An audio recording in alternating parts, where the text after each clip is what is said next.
napakabastos po. Hindi ko mo single mother. Pagsasalitaan mo ng ganyan na pang-insulto at pangbabastos sa kanyang pagkatao at pagkababae. Iba-iba din naman yung rason kung bakit naging single mom. Sabihin pa mga kababayan na nadapa ang isang babae. Pero wala kang karapatan na pagsalitaan ng ganyan. Pinalalabas mo na kayang-kaya mo na gawing object ng iyong sexual advancement. Ito naman po yung bago naming product na binibenta online. Eye Glow Serum, whitening po siya. Tingnan ninyo yung epekto sa aking anak na architect before and now. Yung mga inquiries po ninyo, dumiretso na lang kayo sa kanyang Facebook account, Riz Maravillas. Dito muna tayo mga kababayan sa Joke Time. Padala ni Hajime Abe.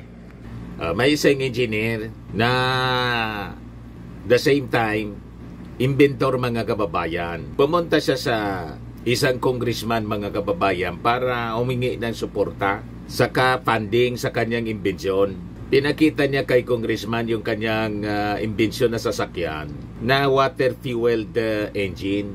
So nag-demo si engineer kay congressman. Sabi niya, congressman, ito po yung na-develop kong makina. Pinapatakbo lang ng tubig. Yung makina nakakabit na po sa kotse. Kaya sabi ng congressman, aba maganda niya yung kotse na naimbento mo. Sabi ni engineer, opo, maganda po ito kasi eco-friendly siya. Sabi ni congressman, pwede ba nating testingin? Sabi ni engineer, opo, sige po, sakay na po kayo. Sakay din yung congressman. Sabay patakbo mga kababayan. Tuwang-tuwa yung congressman, magandaan niya yung takbo. Sagot ng engineer, opo, maganda nga po yung manakbo. Kaya lang po, may isang problema lang ito. Sabi ng congressman, ano anya yun? Sabay crash ng sasakyan doon sa palayan. Nang may masmasan, sabi ng congressman, ano yan nangyari sa atin? Sabi ni engineer, nahulog po tayo. Sabi ng congressman, bakit? Yun nga po yung sinasabi ko kanina, hindi ko natapos. Ano yung ibig mo anyang sabihin? Ang hindi ko pa anya naimbento, yung preno nito.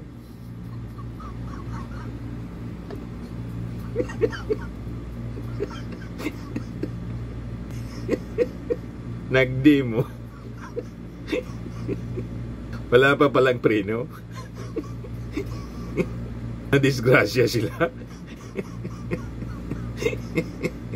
Okay na sana, kumbinsido na, so suportahan na lang sana ng congressman, ng pundo, na disgrasya. Ayan man lang po, joke man lang. 200 pesos, matik na po. Padala na lang po ninyo yung GCash number ninyo. O ito na, kasali na rin po kayo sa ating monthly draw. 5,000 yung ating cash prize. Pag hindi ka nabunot sa monthly draw, kasali ka pa rin sa December. 10,000 yung mabubunot natin na grand prize. Ayos na pa. O, dito na tayo mga kababayan sa ating topic. O, pag-usapan natin ito mga kababayan si Shamsi Supsup. Hindi kinaya po ni Pasig City candidate for City Councilor Shamsi Supsup yung kabastosan ng bibig ng kanyang kapartido na tumatakbo pong congressman na si congressional candidate Ian Sia. Nagdesisyon po itong iwanan yung partido. Yan po. Ang unang binastos nito, mga kababayan na congressional candidate na si Ian Sia. Christian pala yung pangalan nito. Yung artista din na si Angelo De Leon. Actually, yun po ang cause. Kaya lang, naulit pa. Pati yung kanyang staff. Pinagsalitaan ng hindi maganda, sabi ko sa inyo. Masama yung naging epekto po ng previous administration na ang pagmumura, ang pangbabastos sa mga kababaihan, naging normal na po. Ito ang sinasabi natin, mga kababayan, na moral, total moral bankruptcy. Yung mga pagsasalita ng masama in public, pati sa mga meeting di avance, sa eleksyon, sa kampanya po, ginagawa nilang katatawanan ang pambabastos. Kaya sa loto to Shamsi Supsup, hindi na po siya nakatagal. Dinesisyonan na niya mga kababayan na umalis sa slate. Hindi na niya kaya makisama pa na kagrupo mga kababayan ni Ian Sia. Pangalan pa naman ito, Christian. Pero yung kanyang pag-ugali at pananalita, hindi man pang Christian. Ganon mga kababayan. Ibigay ko muna sa inyo yung kwento. Pero pasalamat din tayo kasi tatlong mga local candidates ang binigyan po ng show cause orders ng Commission on Elections dahil sa discriminatory remarks na kanila pong binitawan sa kampanya. Mamaya ibigay ko po sa inyo kung sino-sino po ito. Unahin muna natin itong naging aksyon ni Siam Sisupsup, dating Miss Universe po. Miss Universe Philippines. Yan po. Sabi dito sa balita, beauty queen politician Siam Sisupsup Lee has resigned from the slate of the city's mayoral hopeful Sara Diskaya after Ian Sia, her running mate for the Pasig City Lone District representative post, made lewd remarks or lewd jokes about single moms, earning at a torrent of condemnation from several fronts. Inatwater mga kababayan itong si Ian Sia. Sumikat siya, kaya lang, nang sumikat siya sa social media, malamang lalo siyang matalo. Kasi yung pagsikat niya, dahil sa kanyang masasamang salita. Dalawang bagay lang yan, mga kababayan, yung pagsikat. Sumikat ka sa mabuti o sumikat sa masama, paggawa ng masama. Di ba? So, ito yung consequences, mga kababayan, ng walang habas sa kanyang pagsasalita. Ito reflection din mga kababayan, ang tinatawag natin na moral bankruptcy in some of our politicians. Siguro po may natingala. Yung natingala niya, yung masama pa, mga kababayan. Kaya ito yung kanyang inabot. Sasabi po ni Siam Sisupsup, after careful thought in reflection niya, I have respectfully decided to resign from Kaya This. When I joined the team, it was with sincere hope that we could work together for meaningful change, sabi po ni Supsup, na isa pong architect, licensed architect before na maging beauty queen. Ayan po yung naging statement po ni Siam Sisupsup. Official statement, resignation of architect Siam Sisupsup Lee. With deep respect and after much reflection, I have decided to resign from Kaya This. As a woman, a mother, and a leader, I believe in staying true to the values that define me. Dignity, respect, accountability, and women empowerment. This is not a decision made lightly, but an alignment with my principles. I remain grateful for the opportunity and extend my best wishes to the team. Bakit po? Ano yung nangyari? Ano yung mga pinagsasabi nitong congressional candidate ng Pasig na si Christian Sia? Ayan po yung sabi ni Attorney Sia. Abogado pala to. Pero napakabastos yung bibig. Parang yung isang abogado na naging presidente.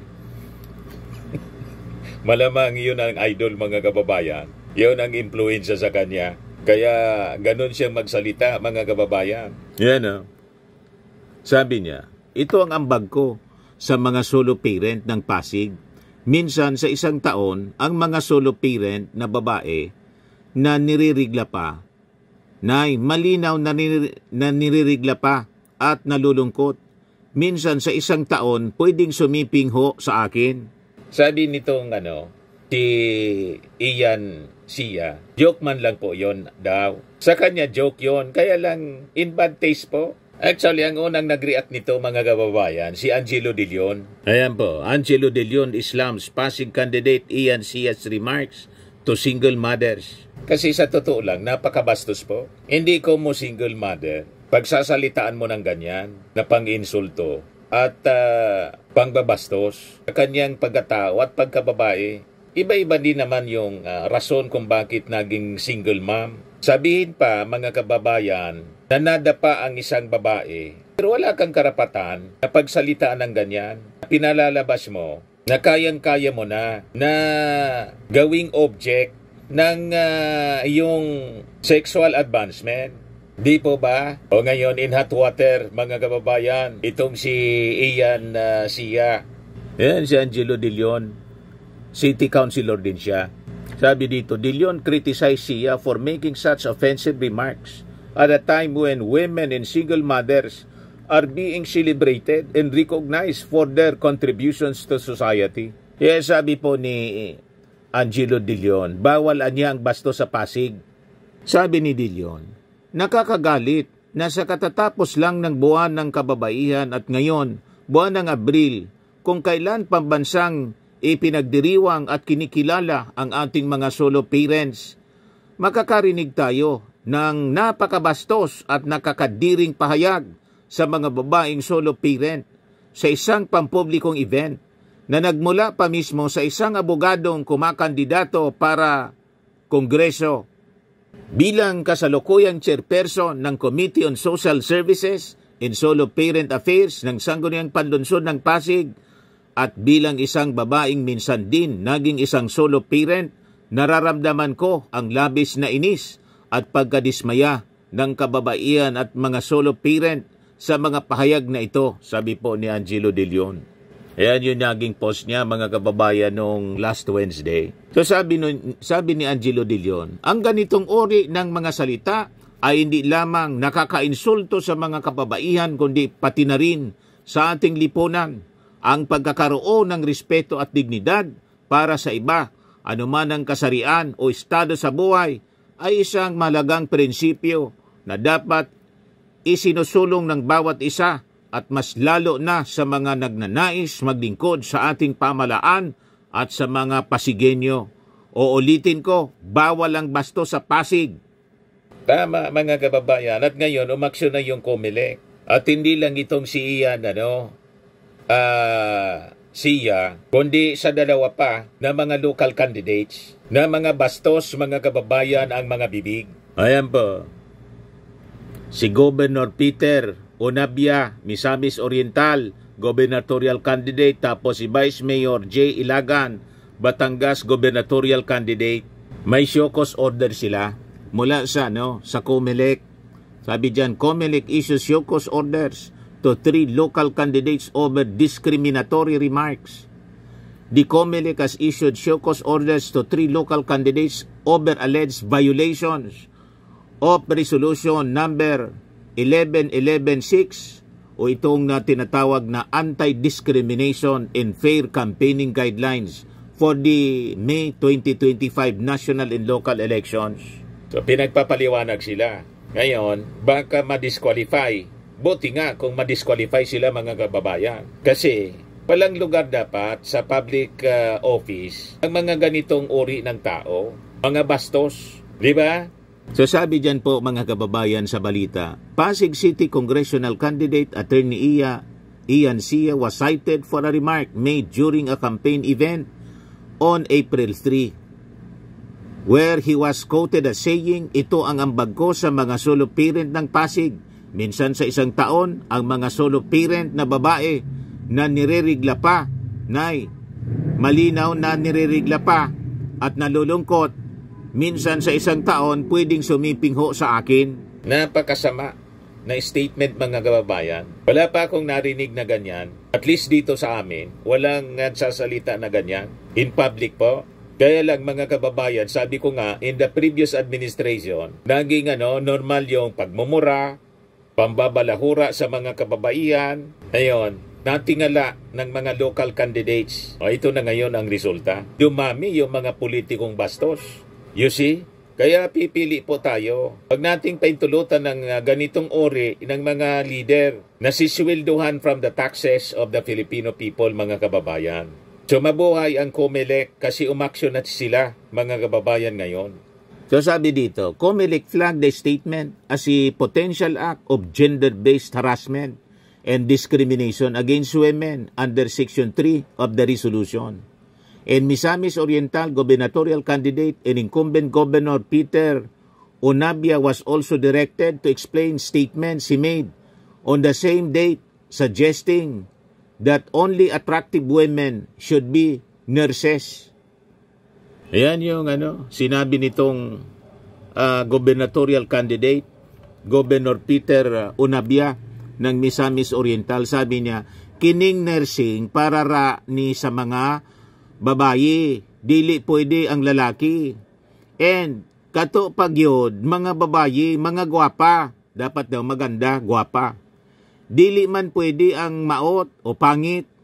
Kaya kung luya na ang mga lalaki at ubangon sa pangit, mga nurse, naunsa naman musamot atong sakit anak.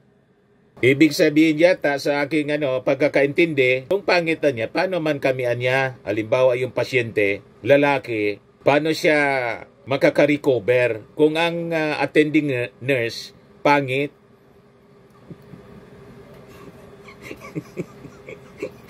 May ganun mga kababayan. Tapos ang nagsasalita na kandidato, gobernador, hindi mo man masasabing gwapo. Gusto niyang i-discriminate yung nurse na pangit. Pero tingnan naman ninyo mga kababayan, ako'y pangit din, pero tingin ko mas pangit dito sa akin. Kasi pangit pan ugali. Di ba po? Parang traidor sa pelikula po. May kamukha nga pong traidor sa pelikula. Inaalala ko kung sino yung kamukha nito. Hindi man si Max Alvarado. Parang may kamukhang traidor. Diba, sa pelikula po. Kawan niya talaga, Mr. Maravillas. Tablay na natin. Masama din ang ugali niya, ditablay na natin. Yun ang problema dito, mga taong ito. O ngayon, pinagpapaliwanag sila ng Commission on Election. O ngayon, yung isa pa, yung Batangas gubernatorial candidate and incumbent mataas na kahoy Vice Mayor J. Ilagan was likewise issued a show cause order for remarks made on March 29 that appeared to ridicule rival Vilma Santos based on age and fan base. Yan ba? Sabi niya, kung ang aking kalaban ay si Catherine Bernardo, pero ang aking kalaban ay isang Vilma Santos lang, nalaos na. Marami naman sa mga fans niya ang namamahinga na rin. At saka, lagi ang sasabihin ko sa inyo ay iba ang gobernador na nahihipo. Dalagang bastos po. Natural siguro sa kanila. Ang pagiging masama ang nilalabas sa bibig. Kasi nga po, tingin natin, ito yung sabi natin kanina, sign of moral bankruptcy ng isang tao. Nawala na sa kanila yung tinatawag na core moral values. Wala na yon. Gone were the core moral values, mga kababayan, dito sa mga taong ito. So ang dapat talaga sa kanila, mga kababayan, ay huwag nating bigyan ng pagkakataon sila na makaupo sa posisyon ng mga ganyang bastos na mga tao. Ba't sisilduhan natin ang ganyang uri ng mga tao, mga kababayan? Kaya sabi ng COMELEC po, these remarks anya may constitute discrimination against women and elderly persons and possibly violate the resolutions, provisions on fair campaigning. I-disqualify na po ninyo. Under Section 3 of COMELEC Resolution 11116, acts of bullying, discrimination, gender-based harassment, and vilification during the election period are considered election offenses and may be punishable under Section 13 of Republic Act 9006 and other relevant laws. The candidates have been given a limited period to respond and explained why they should not be held liable for the cited violations. Papanagutin na po ninyo if that constitute disqualification from running elective position, gawin na po ninyo. Para naman gumanda-ganda po ang ating bansa, mawala yung mga leader na napakabalahura sa kanilang mga pananalita. Sawang-sawa na tayo sa ganyan, mga kababayan. Ibalik natin ang decency in public discourse, mga kababayan. O ngayon, pati yung Supreme Court, nag-react na rin. Pinapaliwanag po, Itong si Attorney Sia, Christian Sia. Yan o, sabi dito, Supreme Court order Sia to explain alleged misogynistic remarks versus solo parents. Kaya nga makuha ninyo po. So sabi dito sa report ng abogado.ph, in a resolution, the High Court gave Sia a non-extendable period of 10 days upon receipt of the order to comply. The Supreme Court issued a resolution in response to separate complaints lodged by attorneys Allen Liberato Espino and Michelle Lacerna Adricola, as well as militant women's group Gabriela. Nag-file pala po ng reklamo sa Supreme Court. The group filed a 3-page letter addressed to Chief Justice Alexander Ismondo and all Supreme Court justices, asserting that Sia's comments constitute gender-based harassment and violate multiple provisions of the Code of Professional Responsibility and Accountability, particularly those mandating dignified conduct and protecting vulnerable sectors. Hindi palalampasin ng Gabriela ang anumang pambabastos sa kababaihan, lalo na mula sa may kapangyarihan, mga may kapangyarihan at impluensya sa lipunan, gaya ng abogado at kandidatong si Ian Sia. His remarks in non-apology thereafter wreak a deep-seated misogyny and constitute serious violations of the legal professions and ethical standards. Dapat managot ang lahat ng bastos, sabi po ni Clarice Palse, Secretary General ng Gabriela. Palse pointed out that as a lawyer, Sia is duty-bound to uphold justice and protect the vulnerable, not to spread harmful stereotypes and sexualize women already facing enormous challenges. Lalong hindi ito katanggap-tanggap mula sa isang kandidatong naghangad ng pasweldo sa pamahalaan, konkretong plataformang tutugon sa mga krisis na kinakarap ng solo parents at iba pang kababaihan. Ang kailangan namin, hindi pambabastos, sabi po ni Palse. Malinaw niya na hindi ito isolated case. May pattern ng kabastusan, ang misogyny, ang mga trapo sa bansa mula sa Luzon hanggang Mindanao. Patuloy ang pag-alipusta sa dignidad ng kababaihan, sabi po ni Palse. This is precisely why we need stronger accountability mechanism for those who perpetuate misogyny and sexism. Sangayon tayo dito sa mga legal actions na ginagawa laban dito po sa mga ganitong uri ng mga politiko. I am with you.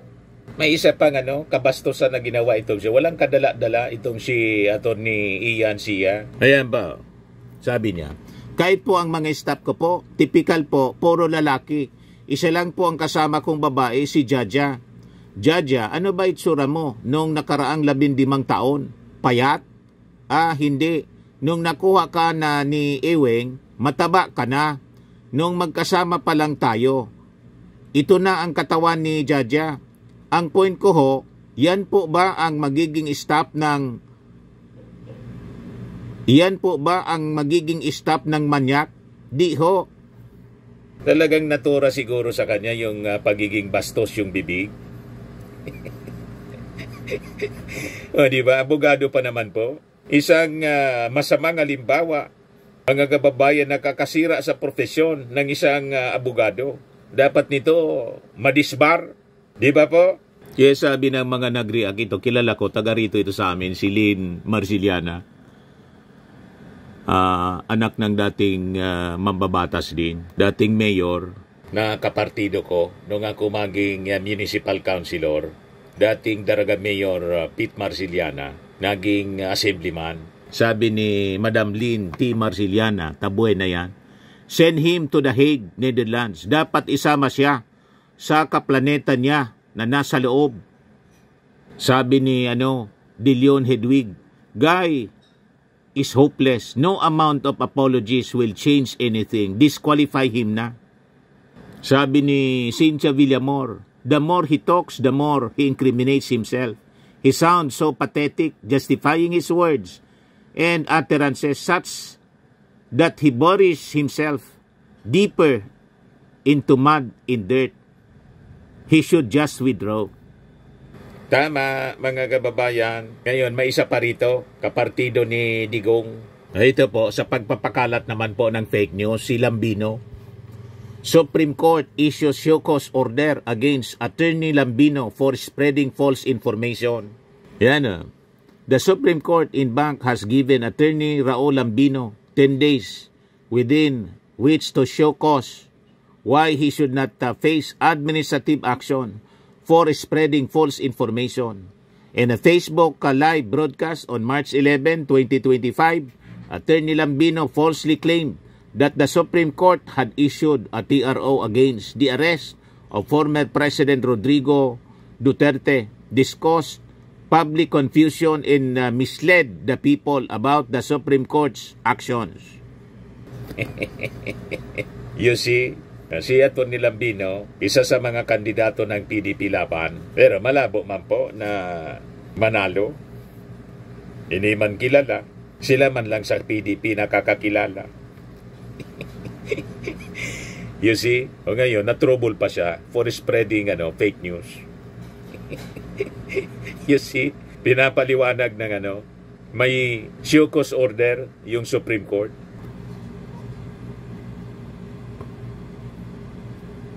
At itong ating programa, mga kababayan, atin sa inyo nitong ating mga sponsors. Fairmax Framing and Lifting Cream. Pinapay po sa mga pulses in affected area. Mainam po ito sa mga pains at paninigas ng mga kaso-kasuan. Ito sa mukha naman yung application, anti-aging, Automax po siya. Ito ay Glow 60, mga kababayan. Whitening po siya. Made in South Korea.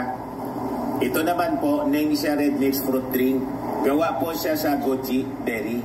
May anti-cancer properties po siya. At sa mga naghanap po ng malinis and spacious fitness gym, pumunta lang po kayo sa aming Colossal Fitness Gym. May Grab Car Rental din po kami. At bills payment po sa aming office. At saka sa mga mahilig po sa mga imported bags, manood po kayo sa live selling ni Madam Aileen Rosales sa kanyang Aileen Closet po. Pati mga shoes, ito yung kanya po. Ito yung kanyang page. Kita ninyo, napakagandang mga online selling po siya. Si Madam Aileen Rosales. At cellphone number niya po, 773-798-7816.